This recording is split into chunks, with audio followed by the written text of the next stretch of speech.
Guys, इस video series में हम बात करेंगे ट्रांजिस्टर एज एन एम्पलीफायर की कि कैसे आप यूज़ कर सकते हो ट्रांजिस्टर को एक एम्पलीफायर के तौर पे। तो उसके क्या क्या बेसिक पार्ट्स होंगे, कैसे यूज़ हो सकता है, क्या क्या कॉन्फ़िगरेशंस उसकी होंगी, किस तरीके से हमारे सर्किट डायग्राम होंगे एम्पलीफायर के, सब कुछ। सबसे बेसिक से स्टार्ट करते हैं। सबसे मेन बात, फिज़िक्स में सबसे पहले आप डेफिनेशन से समझ सकते हो कि आपके टॉपिक में होने क्या वाला है। तो ट्रांजिस्टर एज एन एम्पलीफायर, इसका मतलब आप यूज़ करोगे किसको, ट्रांजिस्टर को, किसके बेसिस पे, एज एन एम्पलीफायर। तो आपको एक ट्रांजिस्टर को एक एम्पलीफायर बनाना है, तो उसके लिए हमें सबसे पहले पता होना चाहिए कि ट्रांजिस्टर क्या होता है। ट्रांजिस्टर बेसिकली हमारा एक सेमीकंडक्टर है। क्या? एक सेमीकंडक्टर डिवाइस है जो कि 3 टर्मिनल्स का होता है हमारा, और हम बोल सकते हैं एक ट्रांजिस्टर एक डिवाइस है जो कि रेगुलेट करता है करंट एंड वोल्टेज के फ्लो को। ठीक है, तो आप ट्रांजिस्टर को स्विच के तौर पे या सिंपल एम्पलीफायर, गेट, किसी भी तरीके से हम ट्रांजिस्टर को यूज़ कर सकते हैं। फिर आया एम्पलीफायर। एम्पलीफायर का बेसिकली मतलब क्या है? टू एम्पलीफाई, यानी कि ऐसा डिवाइस जो आपके सिग्नल को एम्पलीफाई कर सके, यानी कि उसके मैग्नीट्यूड को या तो इंक्रीज़ कर सके या डिक्रीज़ कर सके, मतलब किसी भी फॉर्म में उसके एम्पलीट्यूड को चेंज कर दे। सो डेफिनेशन वाइज बोलेंगे, a device which increase the amplitude of weak electrical signal. इसका मतलब बेसिकली तो इसको एम्पलीफाई करना होता है। आप कोई भी वीक सिग्नल दोगे, मान लेते हैं मतलब कुछ इस तरीके का आपका सिग्नल है, साइनसोइडल वेव है, ये हमारा time axis and this is our voltage axis. उसके बाद आपने इस वीक सिग्नल को क्या किया, एम्पलीफाई करके बड़ा बना दिया। तो ये जो हमारा सिग्नल होगा जो कि एनलार्ज होगा as compare to previous one, इसको हम क्या बोलेंगे, एम्पलीफाइड सिग्नल। एंड यही काम होता है बेसिकली हमारे एम्पलीफायर का। तो ट्रांजिस्टर को कैसे यूज़ करेंगे? ट्रांजिस्टर के पार्ट्स हमने बात की कि 3 टर्मिनल होते हैं, इसके 3 पार्ट्स हैं ट्रांजिस्टर के। तो पार्ट्स कौन कौन से हैं ट्रांजिस्टर के? हमारे पार्ट्स हैं एमीटर, बेस एंड कलेक्टर। ये तीनों पार्ट्स हैं हमारे ट्रांजिस्टर के। और हम सब जानते हैं कि ट्रांजिस्टर क्या, एक पीएनपी जंक्शन। इसको हम एनपीएन जंक्शन से या पीएनपी जंक्शन से, तीनों कोई भी कॉम्बिनेशन तीनों का लगा सकते हैं। बेसिकली सिंबल की बात करें तो सिंबल किस तरीके का होगा कि बीच में हमारा टर्मिनल होगा बेस एंड कलेक्टर, एंड एक साइड टर्मिनल एमीटर। एमीटर में बेसिकली क्या होता है, हमारा एक पॉइंट करता है एमीटर किस साइड, आपके पॉजिटिव टर्मिनल से नेगेटिव। यानी कि आपने यहाँ पे बेस को क्या किया है, पॉजिटिव, तो इसका मतलब पॉजिटिव साइड से आ रहा है, नेगेटिव साइड जा रहा है। तो इसका मतलब पॉजिटिव टू नेगेटिव हमारा एमीटर का जो साइन है वो मूव करता है। तो ये जो सिंबल है हमारा, इसको हम एक सर्कल के अंदर क्लोज कर लेते हैं और ये हमारा सिंबल बन जाता है ट्रांजिस्टर का। तो ये हो गया हमारा एनपीएन ट्रांजिस्टर। और अगर पीएनपी की बात की जाए तो हमारा एमीटर एंड जो कलेक्टर का टर्मिनल है वो क्या हो जाएगा, पी, यानी कि पी टाइप के सेमीकंडक्टर से बनाएंगे उसको। जो बीच का टर्मिनल है बेस, वो किस सेमीकंडक्टर से बनेगा, एन टाइप सेमीकंडक्टर से। तो सिंबल कुछ इस तरीके का हो जाएगा हमारा base, ammeter and collector.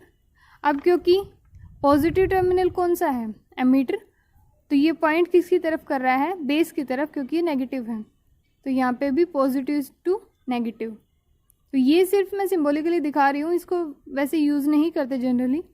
Symbol हमारा बेसिकली यही होता है। इसको हम सर्कल के अंदर इनक्लोज कर लेते हैं और ये हमारा सिंबल हो जाता है ट्रांजिस्टर का।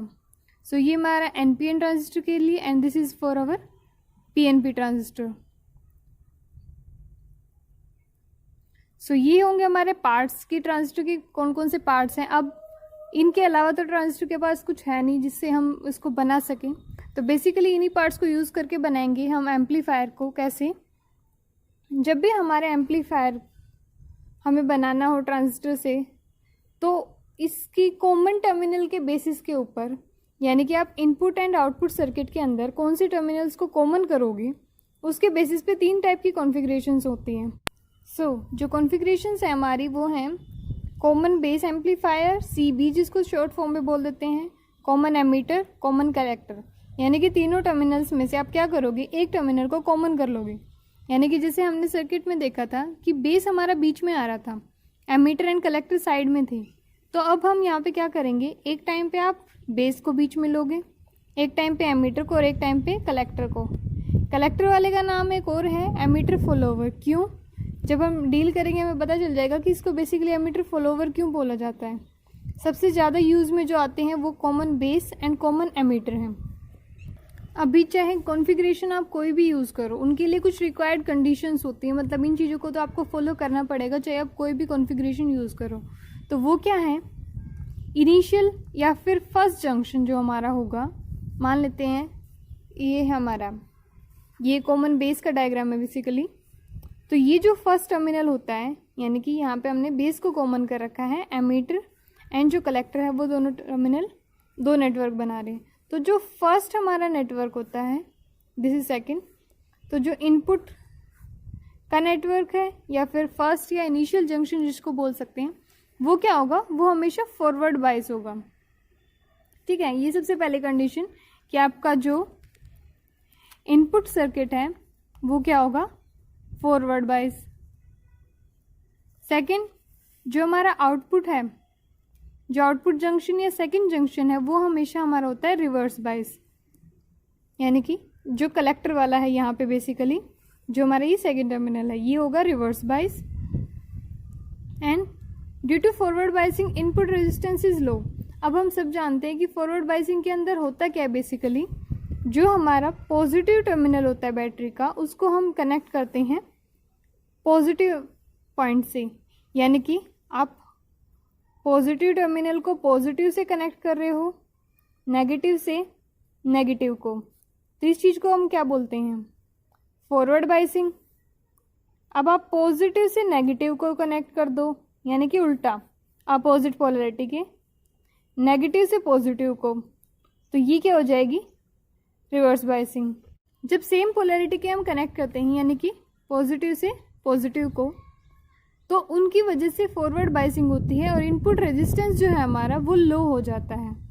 इनपुट रेजिस्टेंस लो क्यों हो जाता है, क्योंकि फॉरवर्ड बायसिंग में होता क्या बेसिकली,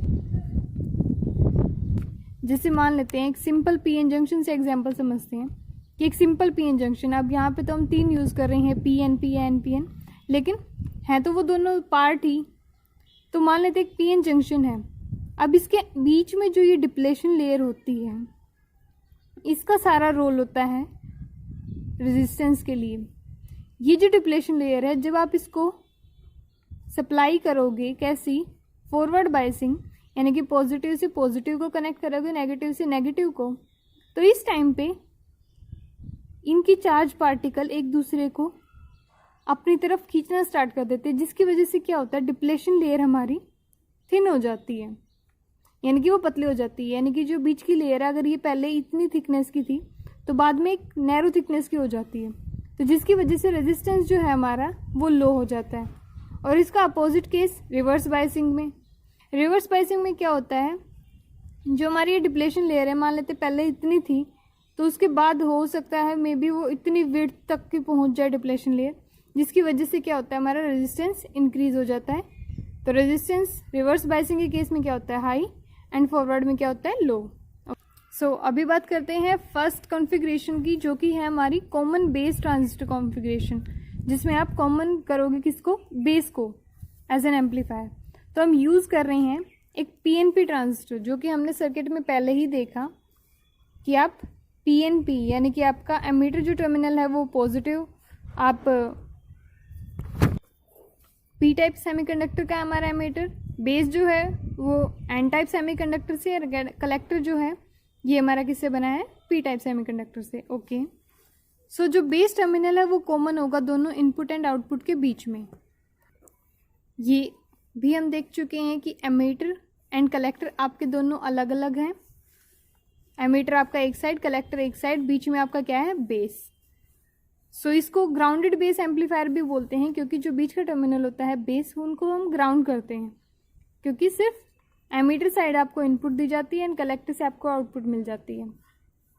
ठीक है, उसके बाद जो हमारा एमीटर जंक्शन है, ऑब्वियसली वो फॉरवर्ड बायसिंग होगा। ये अभी अभी हम बात कर चुके हैं कि जो फर्स्ट जंक्शन होता है वो हमारा क्या होता है, फॉरवर्ड बायसिंग। तो इस केस में किसको फॉरवर्ड बायस करेंगे, एमीटर एंड बेस है ये, तो emitter and base junction forward bias होगा using battery VBB। VBB means to से जो बेस से कनेक्टेड है बेसिकली, तो इसे इसका नाम VBB दिया गया है। उसके बाद जो कलेक्टर जंक्शन है वो ऑब्वियसली रिवर्स बायसिंग होगा बैटरी VCC, यानी कि VCC वोल्टेज से आप कलेक्टर एंड बेस जंक्शन को क्या करोगे, रिवर्स बायसिंग।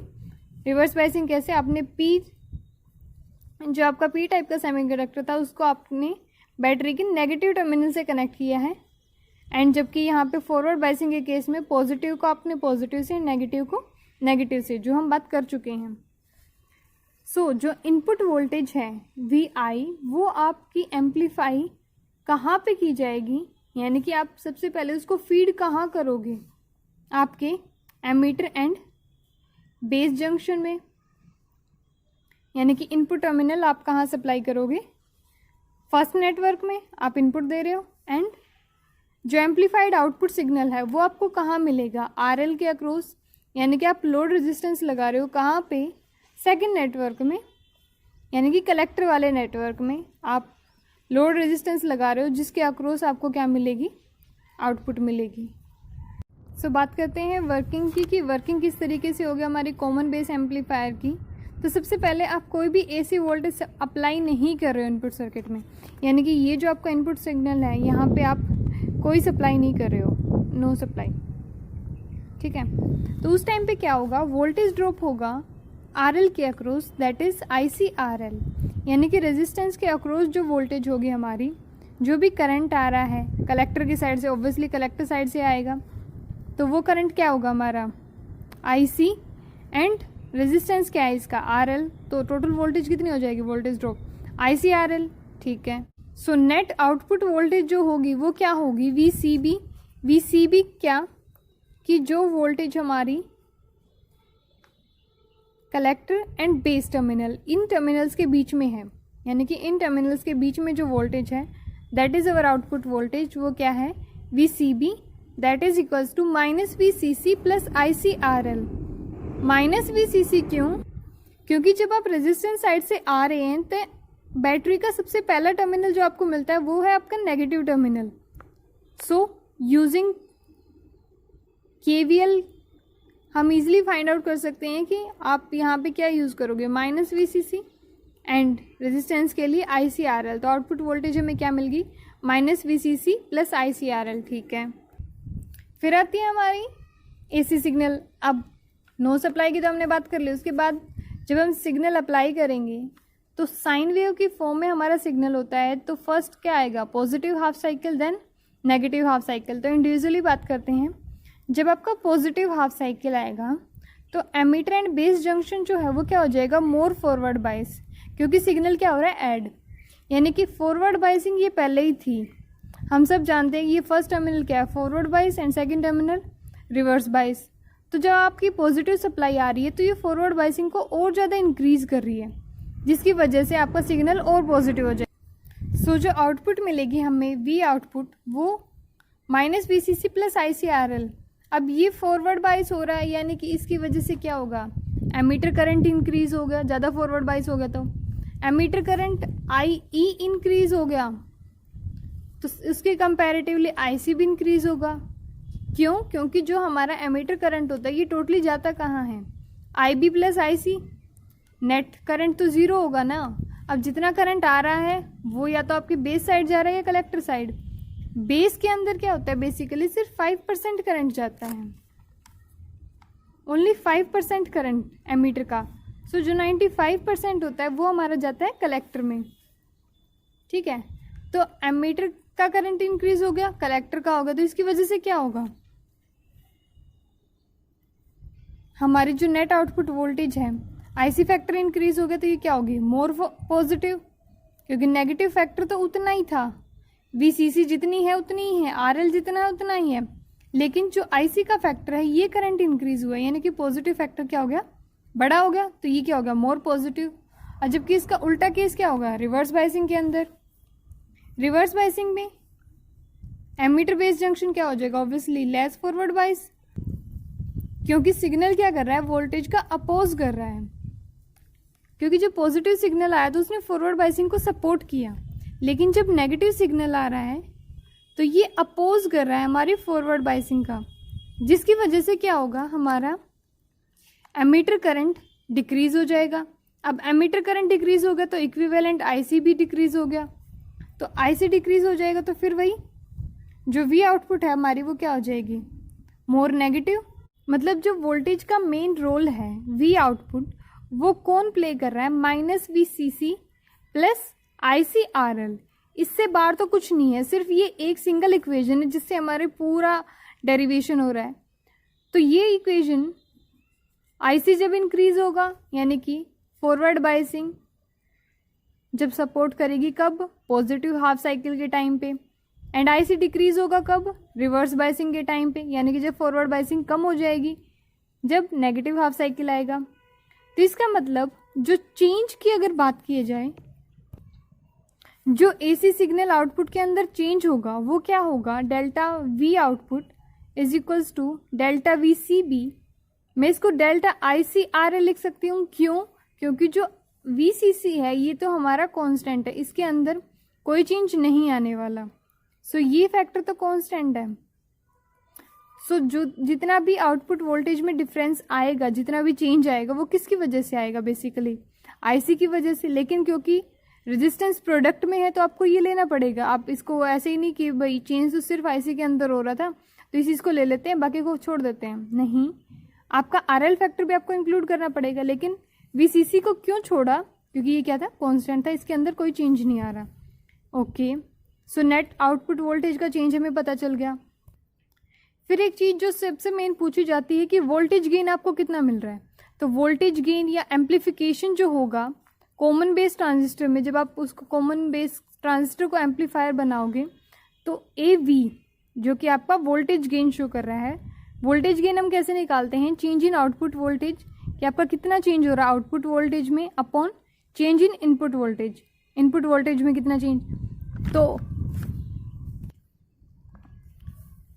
उसको क्या लिख सकते हैं, delta V naught upon delta V I. ठीक है, जितना चेंज आउटपुट वोल्टेज में है, जितना चेंज इनपुट वोल्टेज में है।